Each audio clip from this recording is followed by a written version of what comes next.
மக்கள் இயக்கம் மூலமா விஜய் பல நலத்திட்ட உதவிகளை செஞ்சிருக்காரு. அதுல ஒண்ணுதான் விஜய் பயிலகம். எப்பவுமே கல்விக்கு முக்கியத்துவம் தரும் ஒரு தலைவரா விஜய் இருந்திருக்காரு. படிப்பு தான் முக்கியம்னு மாணவர்களுக்கு பல தடவை சொல்லி இருக்காரு. நம்ம படிக்கணும், எக்ஸாம்ஸ் இருக்கு, மார்க்ஸ், கிரேட்ஸ் இதெல்லாமே முக்கியம்தான். கல்வியை கத்துக்கிறதுல எந்த தடையும் வந்துடக் கூடாதுன்னு பல திட்டங்களை செஞ்சிருக்காரு. இரவு நேர பாடசாலையா விஜய் பயிலகத்தை விஜய் மக்கள் இயக்கத்தின் மூலமா திறந்தாரு. முதல் நாள் 10 இடத்துல தொடங்கினாங்க. ஆனா இப்ப 100க்கும் மேற்பட்ட இடத்துல இருக்கு. இதுல 5000க்கும் மேற்பட்ட மாணவர்கள் படிச்சுக்கிட்டு வராங்க. ஏழை எளிய மாணவர்கள் இதுல பயன்பெறத நினைச்சு மக்களும் தலைவர் விஜய்க்கு பாராட்டுகளை தெரிவிச்சிட்டு இருக்காங்க. அந்த மக்கள் பணியின் தொடர்ச்சியா நூலகத்தை உருவாக்குனாரு. படிச்சுட்டா போதும், எப்படியாச்சும் முன்னேறலாம்னு நினைக்கிற பசங்களுக்கு எப்பவுமே உறுதுணையா இருக்கணும்னு யோசிச்சு பல திட்டங்களை தன்னோட இயக்க நிர்வாகிகள் மூலமா செய்ய தவறுனதில்ல தலைவர் விஜய். அப்படி ஒரு திட்டமா தான் விஜய் நூலகத்தை கொண்டு வந்தாரு. பள்ளி படிப்போட உலக அறிவையும் பசங்க வளர்த்துக்கணும்னு கொண்டு வந்தாரு.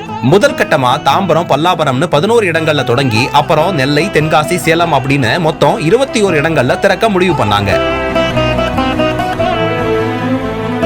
திறமைகளை வளர்த்துக்க நிறைய கத்துக்கணும்னு உணர்ந்த நம்ம தலைவர் அதுக்கேற்ப மாணவர்களோட புது அறிவு மற்றும் சிந்தனைகள் வளர்க்க எல்லா முயற்சிகளையும் எடுத்தாரு. அது மட்டும் இல்லாம மாணவர்களுக்கு கல்வி விருதுகள் வழங்க முடிவெடுத்தாரு. என்னதான் படிக்க 1000 வழிகளை உருவாக்குனாலும் எந்த அளவுக்கு ஒருத்தவங்களை ஊக்குவிக்கிறோமோ அந்த அளவுக்கு அவங்களுக்கும் சரி, அதை பாக்குறவங்களுக்கும் சரி எதனா சாதிச்சுக்கிட்டே இருக்கணும்னு தோணும். அப்படி ஒரு எண்ணத்தை பசங்களுக்குள்ள உருவாக்கணும்னு நினைச்ச தலைவர் விஜய் 10 மற்றும் 12வதுல அதிக மார்க் எடுத்த பசங்களுக்கு ஊக்கத்தொகையோட சான்றிதழும் வழங்கி பாராட்டினாரு.